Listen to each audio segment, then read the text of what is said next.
As the Detroit Lions get set to prepare themselves to play against the Carolina Panthers in the upcoming battle on Sunday, the Lions offense is in an optimal position to return the favor from the loss in 2022. We're going to talk about it in today's episode, folks, so stay tuned. It started with an owner who had a last name fans despised, hiring a coach that the experts thought was crazy. But I got a plan, I swear to you. Who traded for a QB that was said to be washed up. They said the Detroit Lions would never amount to anything, that it would always be the same old Lions. But this team, our team, has a new identity, defined and expressed by the crazy head coach. Doesn't matter if you have one ass cheek and three toes, I will beat your ass. Led by the QB that nobody thought was good. Motor City Mania is in full swing and ready to start.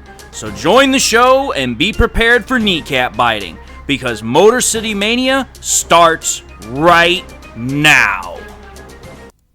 Hello everyone, and welcome back to yet another episode of MCM Motor City Mania. I'm your host, David T. Pike, and we are diving in right now. As always, I just want to say to the returning viewers, thank you all for coming back to the show. Thank you all for your view. Thank you all for your support. Thank you all for your patronage. Thank you for everything that you do. And for those that are just tuning into my show for the first time, welcome into the show. Hopefully you guys enjoy what you like. Hopefully you guys enjoy what you see, and you guys will like, comment, and subscribe to the show. And without further ado, I just want to say to all, God bless. Let's dive into today's content. So, here's the thing, folks.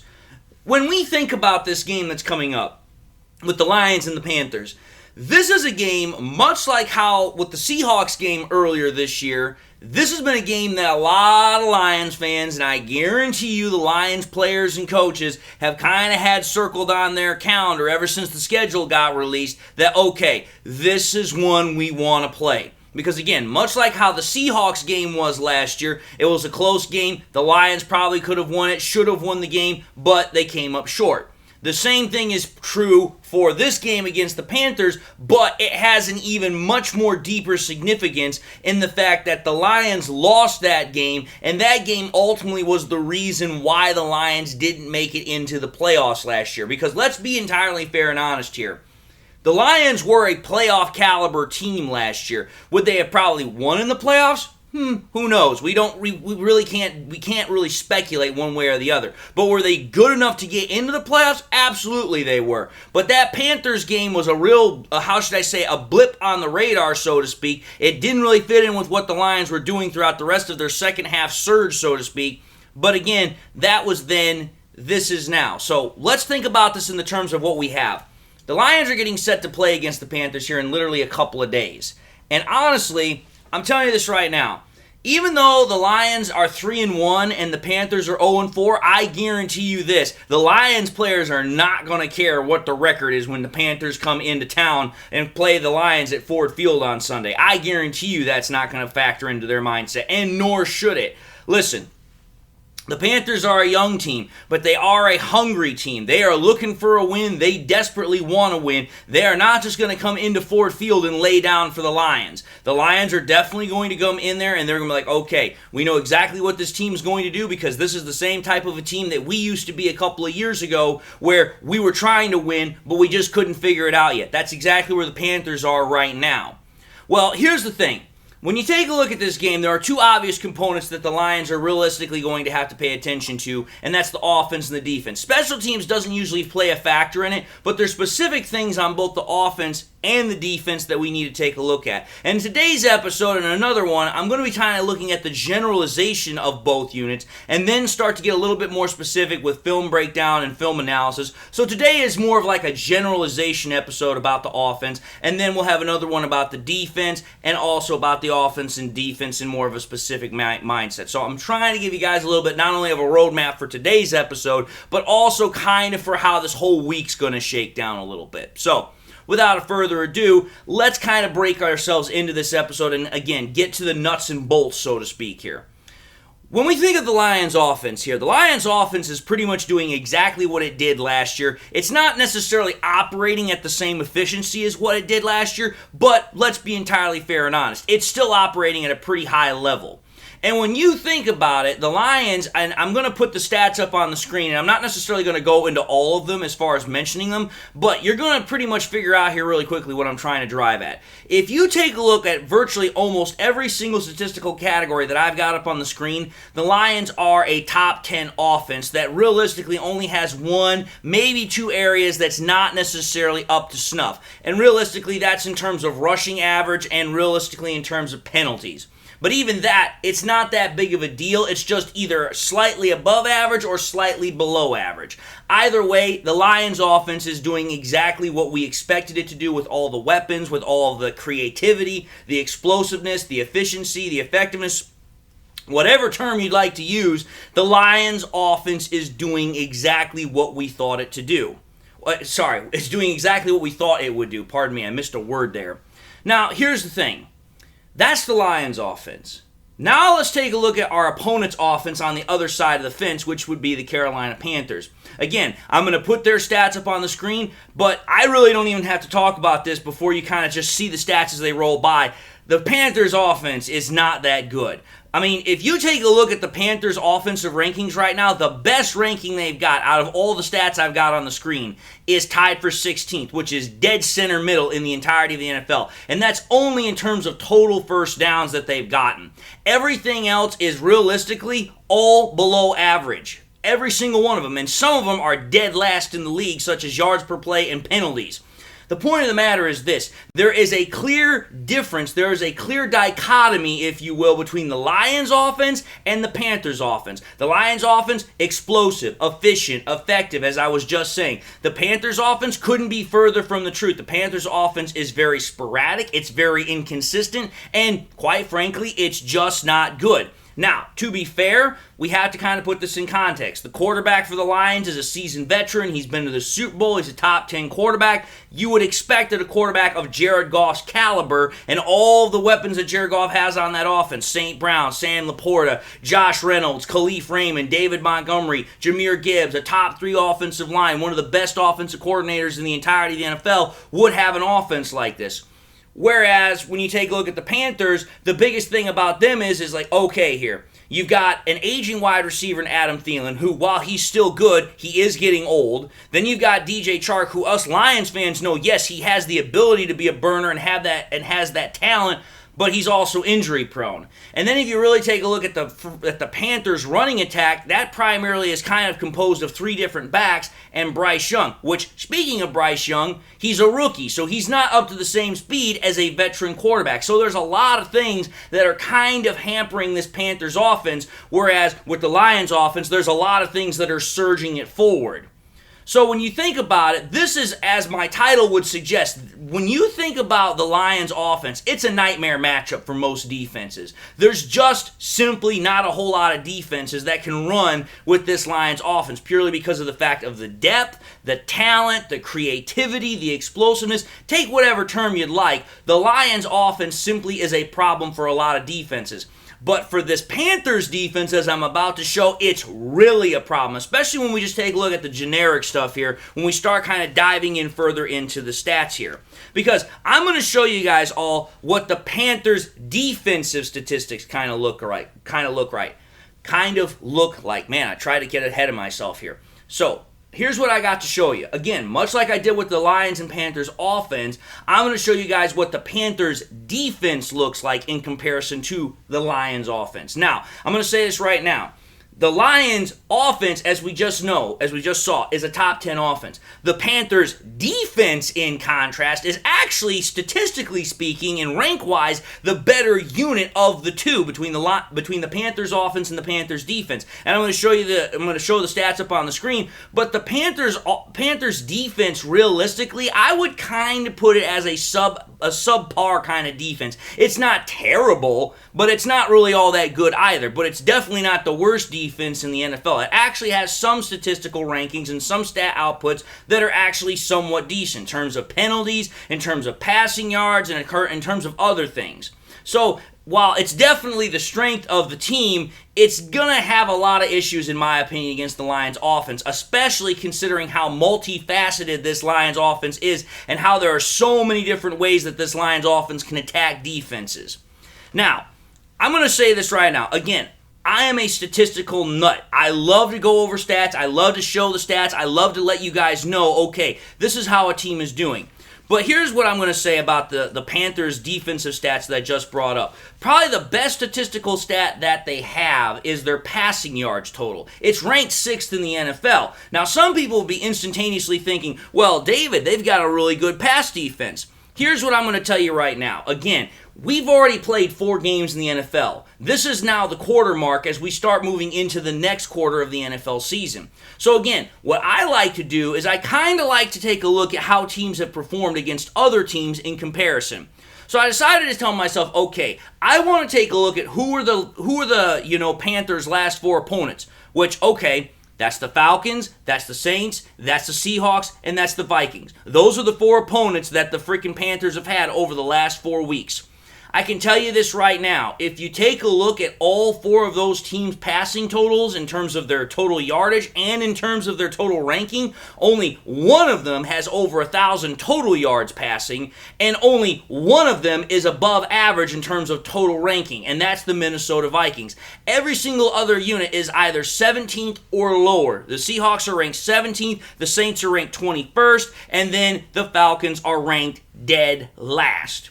The Vikings, on the other hand, are top 5. They are ranked number 3. So, when I first saw that, I was like, okay, here. Now I want to take a look as far as what these guys did in terms of when they played the Panthers. Like, how did the team win? Because here's the thing. Obviously, all 4 of these guys won because, well, Panthers are 0-4. They haven't won a game yet. So I was like, okay, here. How exactly did these teams win? Did they win because, hey, you know what? The Panthers' defense was just that good? What was going on? I wanted to get a little bit of a clear understanding, a clear idea of, okay, how did these teams win?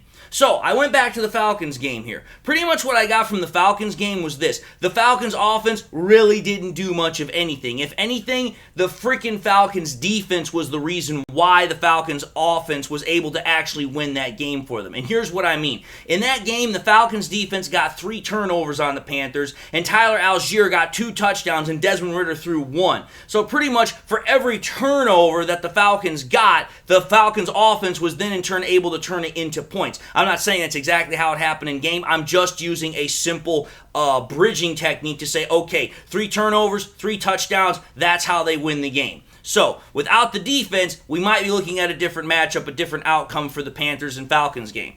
So then I was like, okay, let's go to the Saints game. Again, if you look at the Saints game was not much different than the freaking Falcons game. The Saints were not able to really do a whole lot on offense, but again, the defense of the Saints was able to stifle that Panthers offense because, again, the Panthers offense, as I just pointed out no more than about freaking, 5, 6, 7 minutes ago, the Panthers offense is just simply not that good. It's really bad.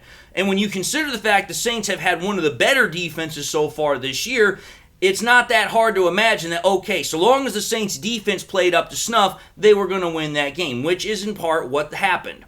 And then we get to the Seahawks game. The Seahawks game was the first time where actually the offense of the opposing team actually produced and actually was the main reason why a team won against the Panthers. Because in that game, they almost had 300 yards passing. They almost had 150 yards rushing. So on the day, the Seahawks almost had 500 total yards of offense against the Panthers defense. And then finally, we have the game against the Vikings. I actually watched that game since, well, the Lions were off on Sunday because we played Thursday night, and I was like, okay, I want to kind of take a look and see how the Panthers are going to do against the Vikings because, well, that was in essence Toilet Bowl 2.0 because the Bears and Broncos was Toilet Bowl 1.0. Like, come on now. When you're thinking about those 2 games, nobody wanted to watch them, but somebody ultimately was. I just decided to say, well, we're going to play the Panthers next week. I'm going to watch that one. And when I watched that game, I can tell you this right now. The Vikings' offense was not too particularly good. Kirk Cousins was getting pressured a little bit, and on top of that, Kirk Cousins was not his normal efficient self in terms of regular season matchups, especially at 1 o'clock games. So that was a little bit different. So how did the Vikings win the game? Well, let's be fair here. If the Vikings did not get a defensive turnover on a fumble by Bryce Young that they took all the way to the house, that game is nowhere even close to the same game than what we're talking about right now. Because up until that point, the Panthers Panthers had actually been in front. That defensive touchdown that the Vikings got completely shifted momentum, and then the Vikings were able to kind of, seal the deal, and the Panthers offense pretty much got stymied because, well, they were pretty much dealing with their main weapon. Adam Thielen was dealing with an injury, and he wasn't at full 100%. So that was the reason why that game happened the way it did. But what I'm trying to get at here is this. In 3 out of the 4 games that the Panthers have played, the defense of the opposing team pretty much shut down their offense, which, let's be fair, again, going back to what I just said, the Panthers' offense is just simply not that good. Meaning, or translation meaning this, it's not that hard to stop their offense. Again, rookie quarterback can barely see over the line. You've not really got a dominant weapon except Adam Thielen. Adam Thielen's now dealing with a slight injury. Don't know how much that's going to impact him in the Lions game. I suspect that he's most likely going to play. But again, you're dealing with a limited amount of offensive weapons, and on top of that, you're dealing with a short rookie quarterback. Not exactly a typical recipe for success in the NFL. Just simply saying it for what it is. Now, That's what the Panthers have done over the last 4 games, and I'm trying to put it in correlation with what we're about to be getting into here. Again, I'm trying to give you guys broad strokes here. I'm trying to give you guys general information here. So here's what I can say. If you think about it, of all those games that the Panthers have played, what's the best game that offers kind of a decently good idea of what we can expect going forward into this game against the Panthers on Sunday? And for me, funny enough, coincidentally enough, it's the Seahawks game. Because let's consider this. The Seahawks actually have a lot of things that are very, very comparable to the Lions as far as a team is concerned. And in some ways, we're also better than them. Let's consider this. In that game where the Seahawks played the Panthers, the Seahawks were at home in that game, much like the Lions are going to be this week. Okay, that's a good point. The Seahawks also were the best offensive team up until that point that the Panthers had faced. Now, the Lions are going to be the best offense that the Panthers have faced at this point. And again, in some ways, it's actually better than what the Seahawks had to offer, especially statistically.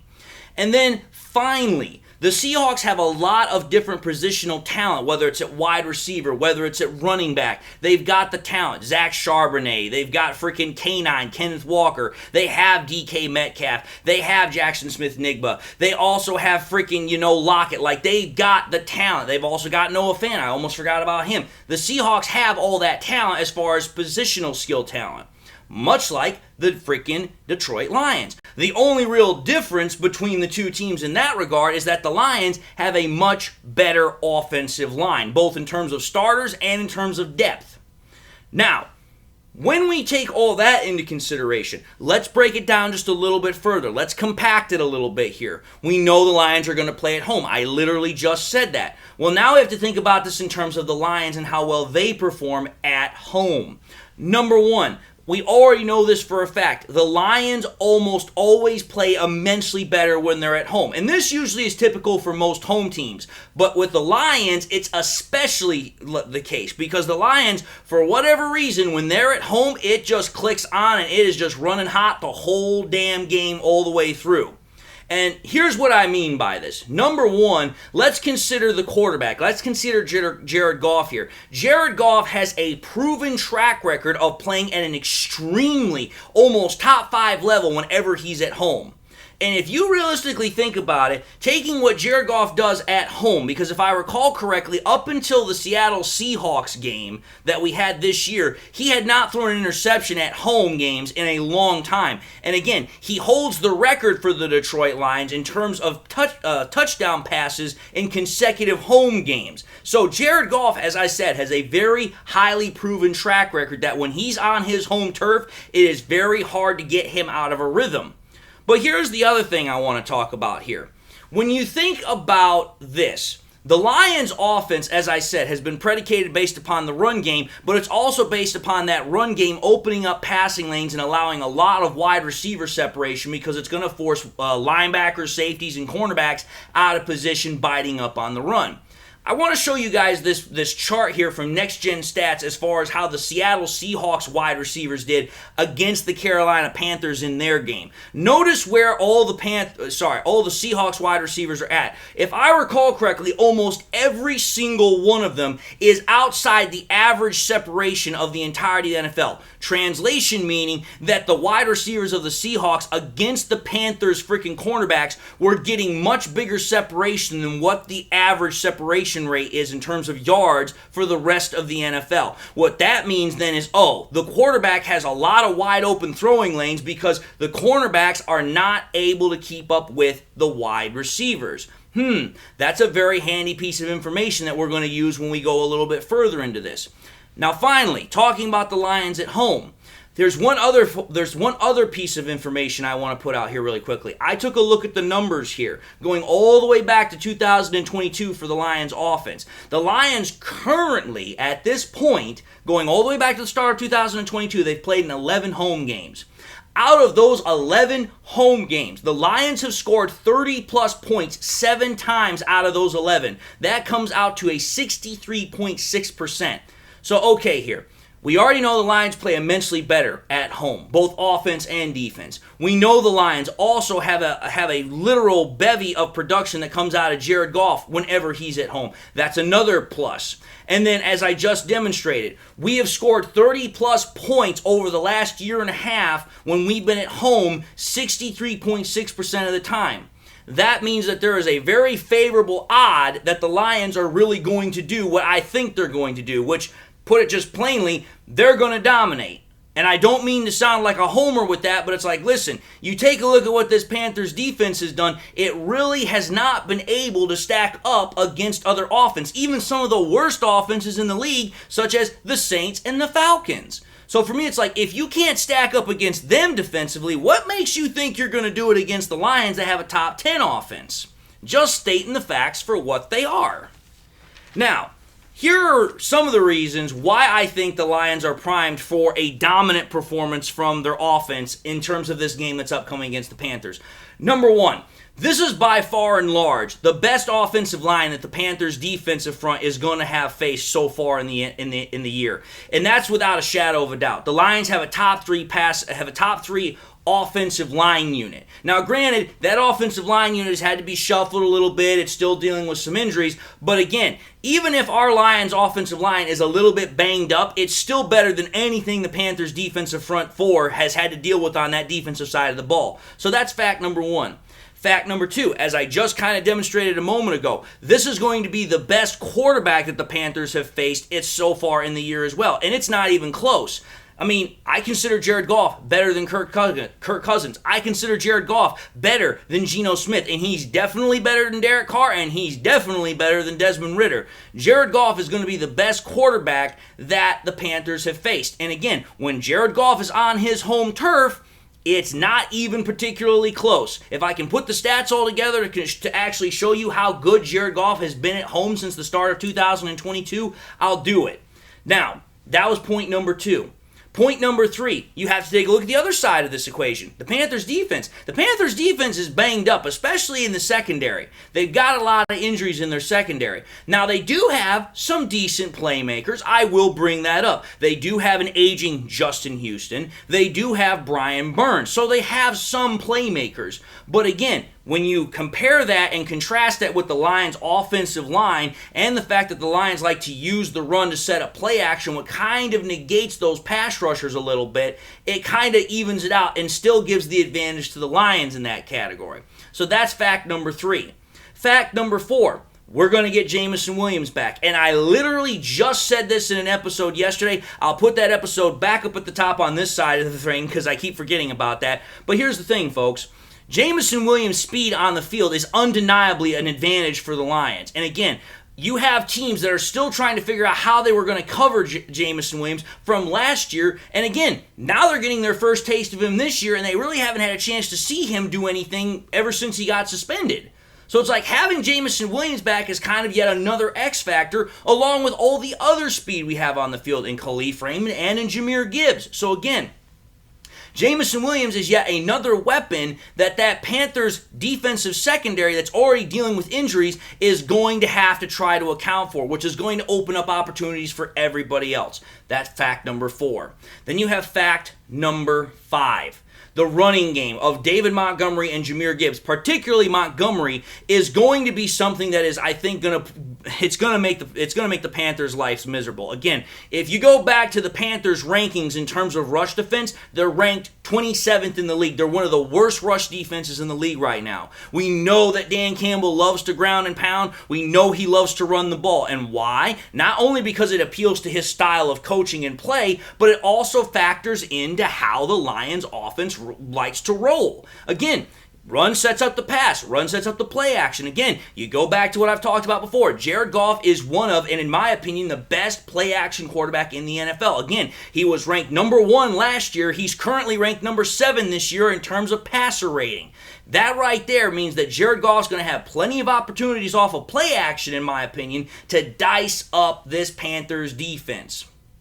And then here's the final fact. So that was fact number 5. Now we're at fact number 6. Fact number 6. Again, I can't keep stating this enough. The Lions are going to be at home. And when you're at home and have all those advantages that I already talked about, consider this one other advantage. The fans at home are going to be loud. They're going to be raucous. They're going to be very disruptive to that Panthers offense, especially for a young quarterback like Bryce Young, who has not really played in an environment like what the Lions are about to bring to him on freaking Sunday. And when you think about it, he's now also got to contend with what happened last year. And I'm telling you this right now. The Lions teammates, the Lions coaches, the Lions fans, they are all looking for revenge. This game is a little bit personal to them in more ways than one. It's personal to them because 1, the game cost the playoffs last year. 2, the Panthers embarrassed us last year in terms of all the amount of yardage, especially on the ground they gave us. But that's more for a different episode, but I'm just pointing it out there. And then finally, the Panthers stole quite a lot of what's the term I'm looking for here? Personnel in terms of people from us. Because DJ Chark joined the Panthers, who used to play for us last year. They got Deuce Staley, who used to be our assistant coach and running backs coach last year. And if I recall correctly, I could be wrong on this, but if I recall correctly, they also have our defensive line coach from last year, Todd Wash. So it's like, wait a minute here. The Panthers have quite a lot of ties to the Detroit Lions from last year because they picked up a lot of the guys that were leaving the Lions last year. Now, whether or not that was for free agency or because of personal reasons, as was the case with Deuce Staley, that's irrelevant. The point of the matter is that this is a very personal game to Lions fans and to the Lions team. You've got the personal ties from last year. In terms of the personnel, you've got the fact that the Lions lost their chance to go to the playoffs because they lost this game. Then you take a look at the fact that the Lions got embarrassed in that game in terms of the actual performance. There's a lot of personal stuff in this game, and I guarantee you the Lions are going to put their best foot forward, and one of the areas I think they're really going to clean up shop in is how dominant this offense is going to perform against the Panthers defense. But that was a generalization. I know this episode took a little bit of time, but I wanted to make sure I gave you guys all the general information that I could before I go into the specific stuff a little bit later here in the week. But with that having been said, I just want to say thank you all for watching in another episode of MCM Motor City Mania. If you like what you saw, by all means, I highly encourage you all to do one of these 3 things. Like, comment, and subscribe to the channel. If by chance you subscribed in the past and you forgot to do so at the time, or you just subscribed and you've not yet had a chance to do so yet, I please highly encourage y'all, make sure you turn on that bell notification icon that's at the bottom of the page, so that way you never miss any more content that I push out, so that way you keep coming back to the channel and get the most up-to-date Lions information that I can possibly provide. I also encourage y'all, please share this content with your Lions friends and family members. Share it here on YouTube, share it on Twitter, share it on Facebook, share it anywhere and everywhere you can to everyone and anyone you can. Let's keep helping this channel grow. Let's continue to spread it out there so that way we can garner more and more supporters. And with that being said, I just want to say to everybody that's watched this, thank you all for your support. Thank you all for your view. Thank you all for your patronage. It is highly, highly appreciated. I'm so very thankful for everything that you all do. And with that, I just want to say God bless, and until the next time we meet, I'll see you all in the next episode.